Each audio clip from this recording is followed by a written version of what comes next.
The river whispered secrets that only Rex could hear. The squad stood silent, wrapped in tension so thick it choked the air, as if the forest itself held its breath. A lone leaf drifted down and spun slowly on the breeze, catching the sunlight for a moment before falling into the water with barely a sound. Sergeant Keller narrowed his eyes, his boots planted inches from the river's edge, sweat bleeding through his fatigues, jaw clenched against a creeping unease he couldn't explain. Rex remained frozen, muscles taut like coiled wire, hackles faintly raised. Not in aggression but alertness, his entire body reading the world in frequencies too subtle for human minds. The others exchanged uneasy glances, the youngest in the squad whispering, "Something's wrong with that mutt." But Keller knew better. This dog had run through hell with him, dragged him out of shrapnel blasts, sniffed out buried horrors before they detonated. Rex didn't freeze. Not ever. And now, facing an ordinary stretch of calm river in a no-name jungle deep inside a fractured territory, he had locked into place like a statue, eyes glassy but alive, focused beyond sight. Keller took a slow step forward and felt the resistance in Rex's leash, like iron. He crouched beside him, letting his hand rest on the dog's flank. Solid, trembling ever so slightly, but not from fear. From something else.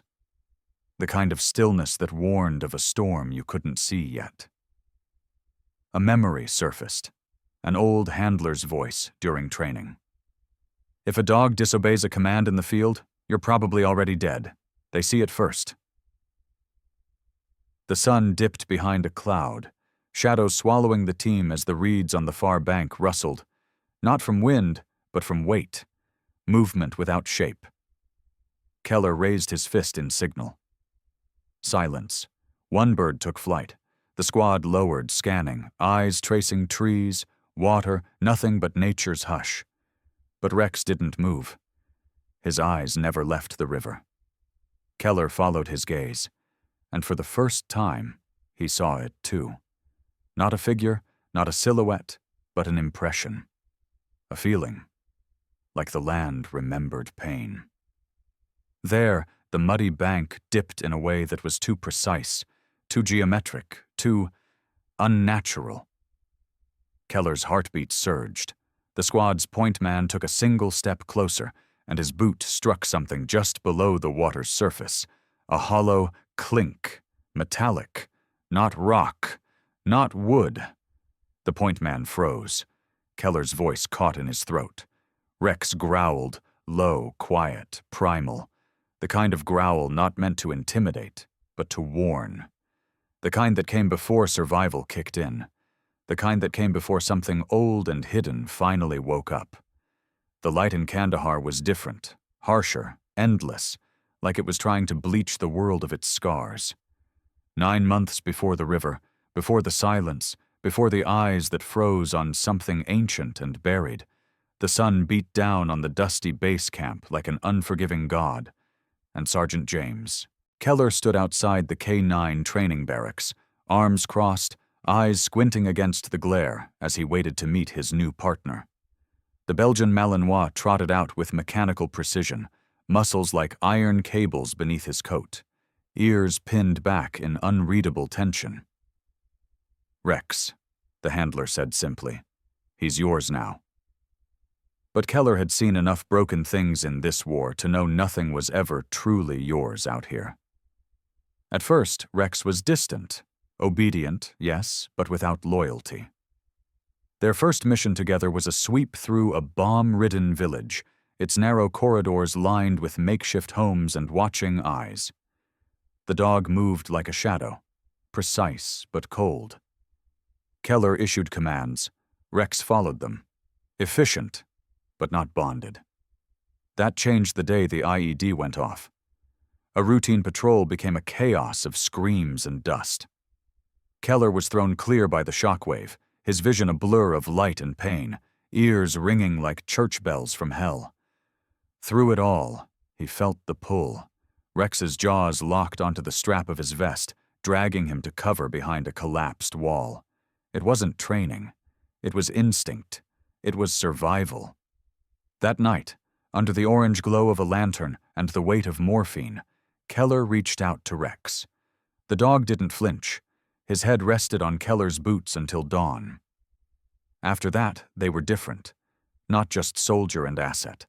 They were a team. Mission after mission, the bond deepened, not through words, but war. A look, a gesture, a breath. They were code to each other. In the shattered alleys of no man's land, they moved as one. Rex saved Keller's life 3 more times, each moment wrapped in fire and gunpowder. In return, Keller fed him from his own MREs, whispered to him during the shellings, patched up his wounded paws with trembling hands. As the sun scorched the camp by day and the desert froze it by night, light and shadow began to paint their journey. The bright eyes of civilians freed from compounds, the shadowed faces of enemies taken down, the sunlight that streamed through bullet-ridden windows after a cleared raid, the darkness of zipped-up body bags. Through every shade, Rex stayed close. He slept with his back to Keller's, always facing the door. Trust, forged not in comfort but in fire. And still something else stirred in Rex during certain missions, something deeper. At ruins or near old dried wells, he would hesitate, sniff the air, pause too long. Keller noticed, but said nothing. He told himself it was scent memory, a leftover from past violence. But in hindsight, those moments were the first signals, the first tremors before the quake, before the river, before everything unraveled. It started as a twitch, barely noticeable at first, when they passed the charred remains of a forgotten village nestled near an old riverbed, its crumbling structures overtaken by sand and thorn brush. Rex paused, growled low in his throat, and refused to move until Keller gave a second. Command, more forceful this time. The others didn't notice, or if they did, they didn't care. But Keller did.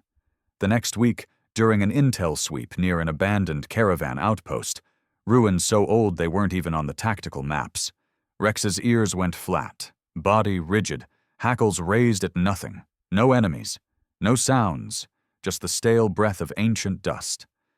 The squad joked nervously. "Maybe he's got ghost sense," Corporal Lyles muttered, slapping Rex's flank before walking past him. Keller didn't laugh. He kept his eyes on Rex, who stood staring at a mound of collapsed stone, his nose twitching in agitation. Keller's inner voice rose, echoing over the visuals of their journey. He'd growl, not at people, at places. It kept happening. Not on every mission, not even most, but enough. Enough to feel like a pattern. Each time the setting was the same. Abandoned outposts, forgotten paths, ruined structures swallowed by time and wind. And every time, Rex responded the same way. Not with aggression, but wariness. Like whatever he sensed wasn't alive, but still dangerous. Eventually, the jokes turned to concern. Then derision. Rex was losing his edge, they said. Temperamental. Cracked. Lyles started referring to him as the war poet, and laughed every time Rex hesitated.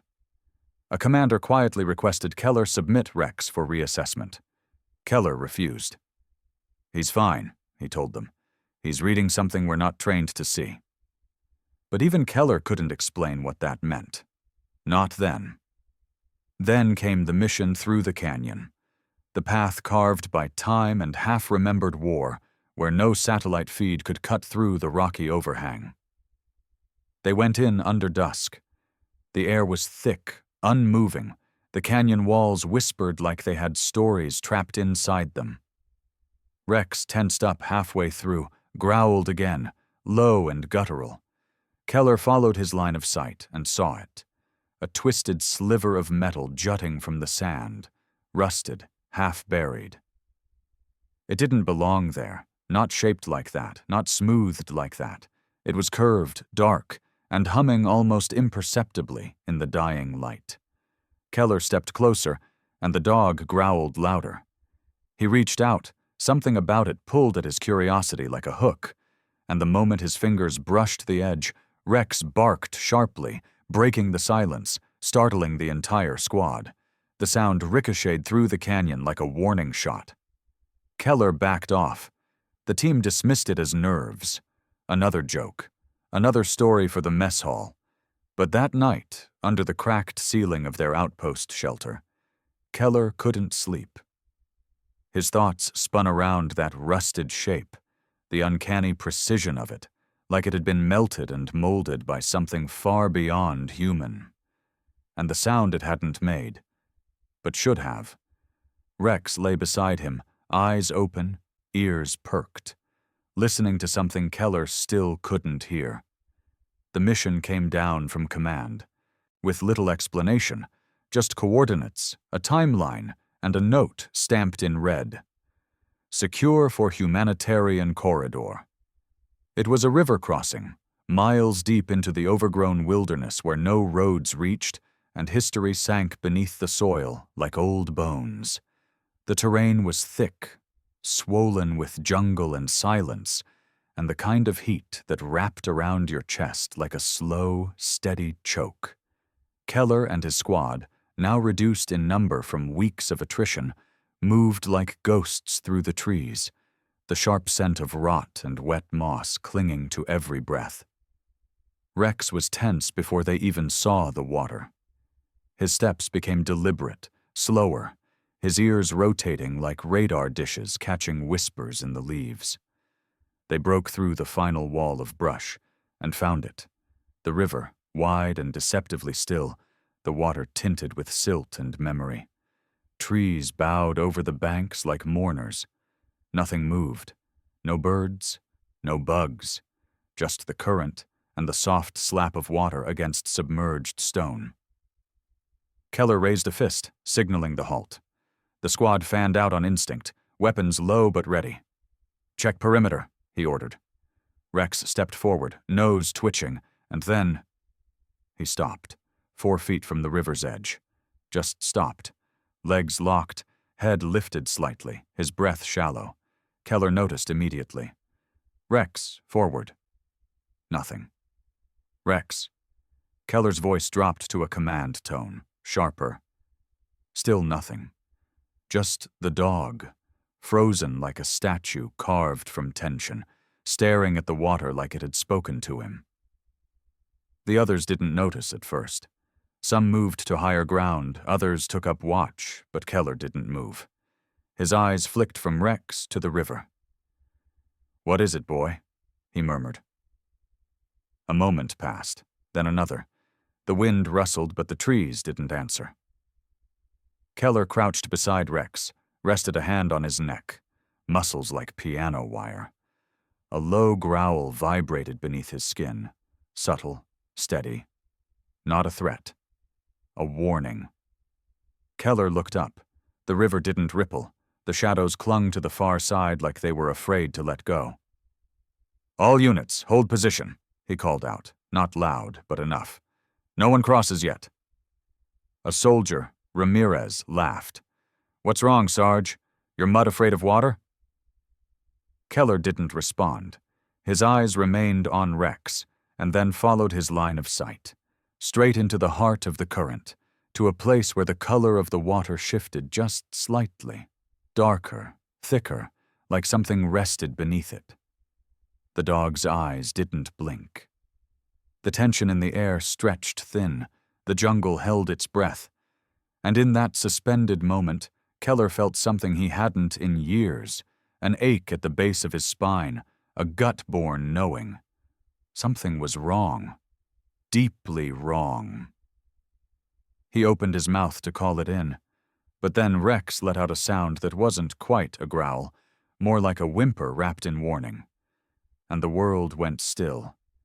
The silence shattered when Private Collins, attempting to reposition, for a better vantage, slipped on the slick riverbank and tumbled knee-first into the shallows. The splash echoed like a gunshot in the still air, drawing every weapon to bear instinctively. But there was no threat, only Collins, soaked and cursing, trying to regain footing in the brown water. "Damn thing's solid underneath," he barked, frustration boiling over as he kicked at what he assumed was submerged rock. But then came the clunk. Not the dull thud of stone, not the soft give of mud. This was metallic, deliberate, a tone that didn't belong. Collins froze. Keller's head snapped up. Rex growled again, the sound now urgent, throaty, unmistakably afraid. The squad gathered near the spot as Collins crouched back down and scraped away layers of riverbed silt with shaking fingers. Bit by bit, a surface emerged, flat, unbroken, unnaturally smooth. Then came the ridges, etched lines not formed by erosion or weathering, but by intention. "What the hell is that?" Lyles whispered. Keller stepped closer, keeping Rex tight on leash. The surface revealed itself, an angular panel about 3 feet wide, sealed tight with no hinges, its corners bearing symbols none of them recognized. Looping characters, almost biological in form, spiraled across its face like veins. Keller radioed base. "Possible UXO, unknown origin, requesting EODIs immediately." What came wasn't just EOD. 3 hours later, a black chopper tore through the sky, landing with a force that sent leaves scattering. Men in gray, unmarked uniforms disembarked with cases and sensor gear, eyes locked on the river like they already knew what they were looking for. No names, no insignias. One of them took one look at the container, then stared at Keller for a long moment, as if measuring him. He knelt by the panel, placed a device against its surface, and after a tense second stood abruptly. "Seal the perimeter," he said. "Get everyone out, now." Keller stepped forward. "What's down there?" The man didn't answer. He turned to his comms unit. "Code Echo. Repeat. Code Echo. Level black." A second specialist approached Keller, eyes wide with disbelief and a whisper of awe. "Sir," he said, his voice barely holding steady, "you're not going to believe this." Keller opened his mouth, but Rex's growl rose again, low and sustained, vibrating through the bones of every man who could hear it. The jungle seemed to close in. The river pulsed once, unnaturally, and something beneath the surface shifted, just slightly, but enough to send a ripple toward the bank. Keller tightened his grip on the leash. The specialist looked pale now. "You don't get it," he murmured. "This isn't from here. This wasn't supposed to be found." The camera locked on Rex, who remained frozen, just like he had from the beginning, eyes locked on the hidden thing that had finally begun to wake. The truth came not with a roar, but a whisper, a trembling line of code cracked open under the pressure of an analyst's breathless recognition, a simple phrase muttered like a curse. Project Echo. The words felt heavier than the jungle heat, heavier than the guns slung low on weary shoulders. Keller stood just beyond the makeshift quarantine, his boots sinking slightly into the damp earth, the air around him thick with urgency and dread. The specialists who had arrived with an air of scientific detachment were now visibly shaken, their containment suits stiff and glinting beneath the canopy's fractured sunlight, faces pale behind reflective visors. One of them, a man far too old for field deployment, handed Keller a battered photo from a declassified file, grainy, yellowed, and smudged at the edges. It showed a U-boat at dock, its deck obscured by shadows, crew members standing like statues beside a strange container. The same shape, the same eerie curvature as the thing now pulled from the river. Behind them, thick jungle loomed, unmistakably familiar. "This was the last known image," the specialist said, his voice barely above a whisper. "The vessel vanished weeks later. It was carrying something called Project Echo, a biological prototype, not a weapon, not in the traditional sense, something else. Keller stared at the photo, heart pounding. The crate hadn't been lost at sea. It had been buried, intentionally, hidden here, in this quiet bend of river, sealed away beneath decades of mud, guilt, and silence. Another expert stepped forward, his hands trembling as he clutched a datapad scrolling through aged documents, now blinking into digital clarity. Redacted names, coordinates, German script, a code that translated roughly to, "Do not retrieve." A cold chill slid down Keller's spine. "They sealed it," the man explained. "The original transport team defected from Berlin. They were trying to stop it from ever reaching its destination. We think they sank it here, and then made sure no one followed. The crate was not just old, it was pulsing now, faint vibrations running through the soil like a second heartbeat, and across its surface, the markings glowed faintly under ultraviolet light. Runes and symbols twisted into geometric madness, clearly engineered but bordering on organic. "This wasn't just technology," another voice chimed in. "It was evolution, forced, a weapon designed to adapt, to change whoever or whatever it touched." The implication hung heavy. Keller didn't speak. He didn't have to. His thoughts swirled with memories of Rex's warnings, each growl, each pause, each moment dismissed as a behavioral glitch, now transformed into a map of unheeded signs. The dog had known. Somehow, instinctively, Rex had read the land, the vibrations in the ground, the story buried in dirt and water. And as the storm clouds gathered above them and the jungle grew deathly still, the lead expert leaned in close, his voice trembling through static. "It was never supposed to be found," he said, "and God help us, now that it has."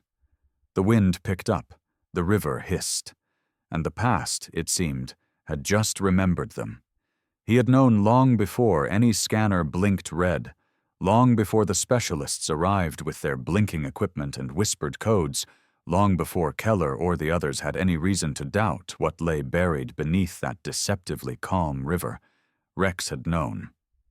Not through logic, not through language or science or orders drilled into his bones, but through something older, deeper, instinct. That ancient alertness that had once warned wolves of avalanches, floods, and fire, now pulsed inside his war-hardened frame like a quiet alarm bell that only he could hear. Keller stood beside him now, staring across the sealed perimeter, past the stretch of muddied bank where the crate pulsed faintly beneath layers of sediment, into the place where Rex's gaze had been frozen all along. And suddenly, every moment from the last 6 months began to twist into a different shape, a different meaning, each flashback tinged with bitter revelation. Keller remembered the night outside the mountain ruins, when Rex growled not at any man, but at the stones themselves, that guttural sound dismissed as nerves. He remembered the dry well outside Tal Rakim, when Rex planted his feet and refused to approach, even when Keller himself had urged him forward, behavior chalked up to fatigue. And he remembered that jagged sliver of metal in the canyon, half buried, covered in red dust, when Rex had barked like it was alive, while the squad laughed it off. Each of those moments had been warnings, not failures, not flaws, signals, warnings ignored by men who trusted machines more than muscle and memory. The irony hit hard now, because those very machines, thermal scopes, seismic sensors, satellite feeds, had shown nothing. But the dog had seen it, smelled it, felt it. Something not alive, but not dead either. Something that didn't belong in the timeline of human understanding. And yet Rex had tracked it, trembled near it, and tried to stop it from being disturbed. Keller glanced at the horizon. The jungle untouched, green and vibrant, birds chirping faintly overhead, water glistening in lazy ripples, nature at peace. But beneath that beauty churned chaos, dormant and waiting. That contrast hit like a blade. The world on the surface, picturesque and innocent, wrapped around a buried sickness that Rex had sensed the way trees feel thunder before the lightning strikes. A silence filled Keller's chest, and he lowered to one knee beside Rex, resting his hand on the dog's flank. Steady heartbeat, tense muscles, eyes unblinking, still watching that spot in the water like it might blink back. "You knew," Keller whispered. "You knew all along." And in that moment, he wasn't just looking at a military asset or a loyal companion. He was looking at a creature connected to something lost in human hearts, the unexplainable, the primal, the sacred thread that ties survival to silence. Rex hadn't failed his training. His training had failed to explain what he already understood. And now, it was too late to pretend otherwise. It happened quickly, and without ceremony. The perimeter closed like a steel trap, men in hazmat suits pouring from helicopters with barking orders and airtight precision, turning the once quiet riverbank into a flurry of masked urgency and neon tape. The jungle recoiled in eerie silence, as if nature itself sensed the violence of human intervention, and Keller found himself pulled back, ushered toward the fallback zone, while a dozen gloved hands closed around Rex's leash. The dog resisted instantly, digging his paws into the earth, shoulders locking, issuing a deep, primal growl that startled even the specialists. "Separate the asset," one barked, not even looking Keller in the eye. "Standard protocol." But there was nothing standard about this. Rex thrashed once, twice, almost breaking free, his eyes never leaving Keller's, his entire body vibrating with protest. "He's not a damn liability," Keller shouted, trying to push through the wall of suits and rifles, but a containment officer blocked his path, visor fogged from heat and fear. "We don't know what it is," the man snapped, "and we don't know what it's already touched." The weight of that assumption sank like a stone. That Rex, the very one who had sensed the threat before anyone else, was now being treated as part of it. As if the purity of instinct had made him suspicious. As if knowing too early was a crime. Rex was dragged toward a mobile unit, tail low, but every muscle coiled like a wire about to snap. Keller's throat tightened as the sound of the river grew louder, angrier, or maybe it was the distant hum of something waking below.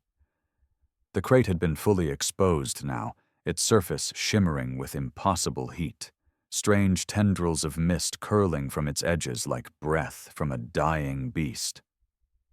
The lead biotech gestured frantically at a monitor, his voice breaking over comms.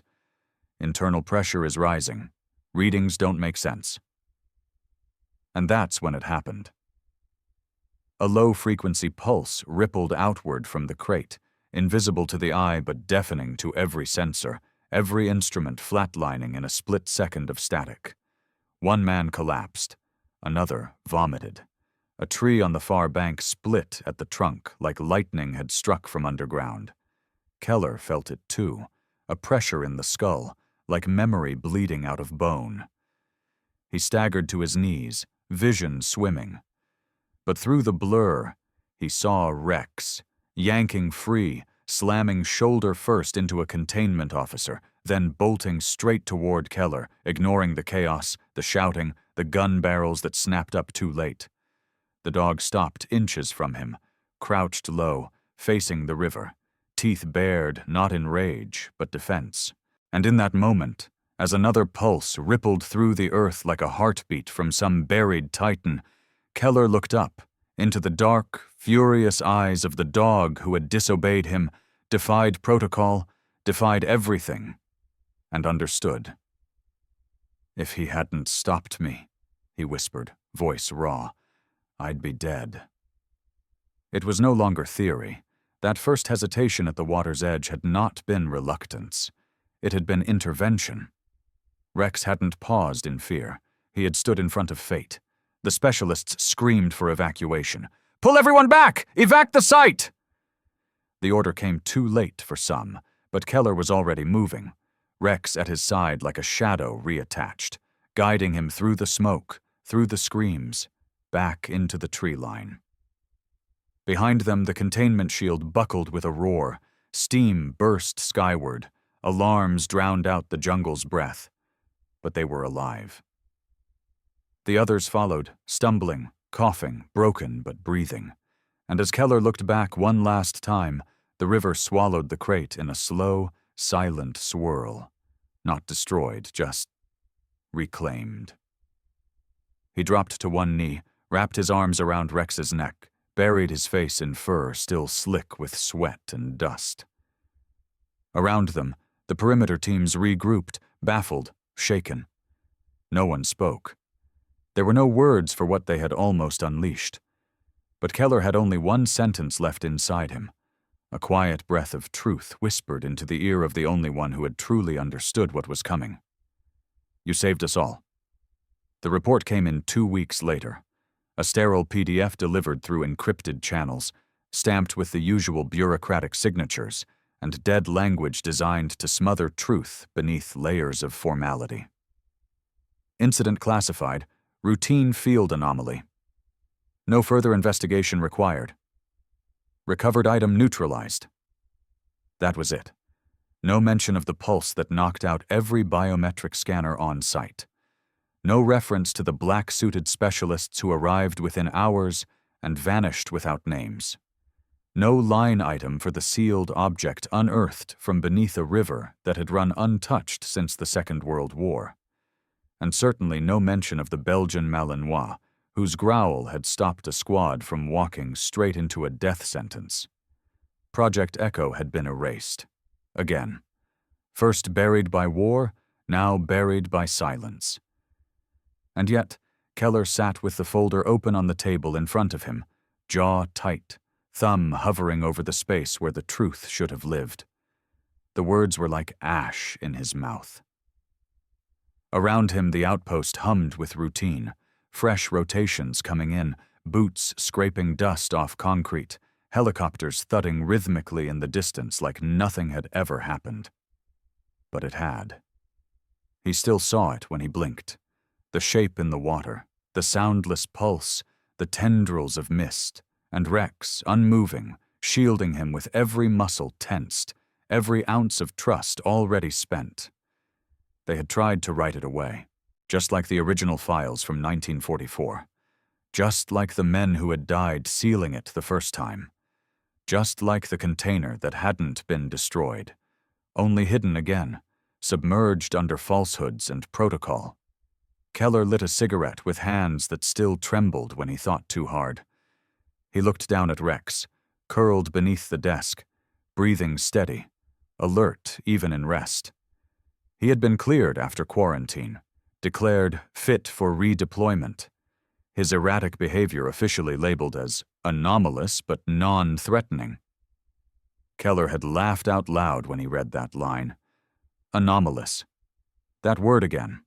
A word people used when they were afraid of what didn't fit, what couldn't be explained, what survived when machines failed, what warned them when logic didn't. The world had almost cracked open at the river's edge, and the only one who had noticed in time didn't speak in words. He didn't hold a rank or wear a badge. He just stood his ground. Keller closed the report, slid it into a drawer, and locked it without ceremony. He wouldn't forget. Couldn't.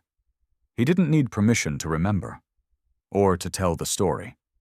The next day, he began to write it, not in a report, but in a journal, longhand, every detail, every hesitation, every growl, not to expose, not to accuse, but to remember what the record had erased.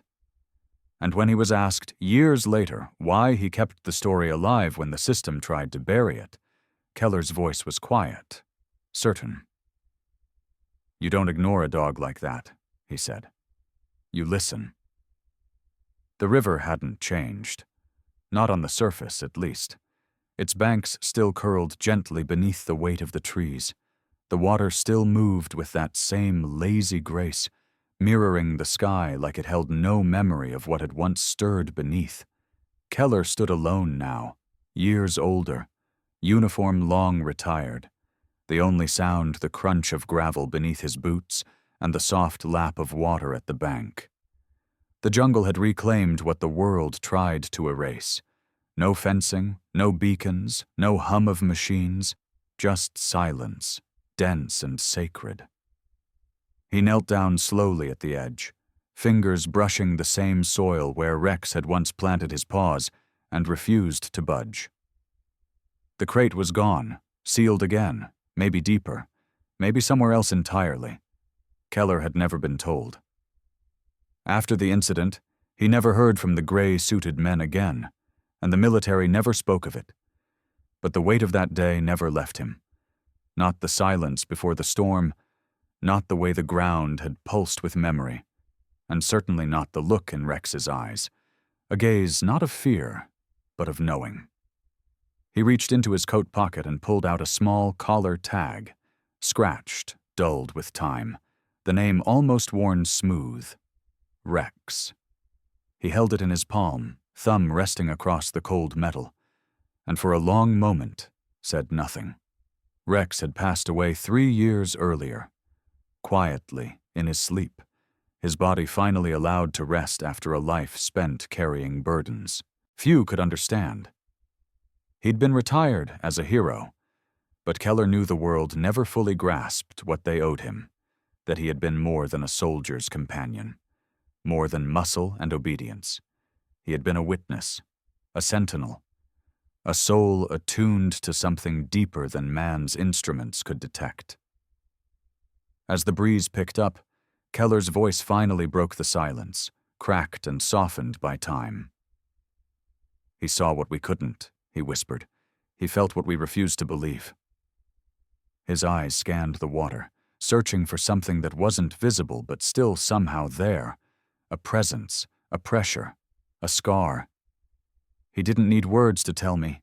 He just stood there, still as stone, and saved every one of us. A pause hung heavy between the trees. A single bird called in the distance. Keller placed the tag gently on the ground near a weathered tree root, stood, and gave one last glance at the river that had swallowed so much truth. He didn't expect answers. Not anymore. Some stories weren't meant to end cleanly. Some truths weren't meant for reports. They were meant to be carried, quietly, reverently. The screen faded slowly to black as his footsteps echoed back through the brush. And then, against the darkness, a single line appeared, stark, white, unwavering. Sometimes the bravest ones don't speak, they just stand still,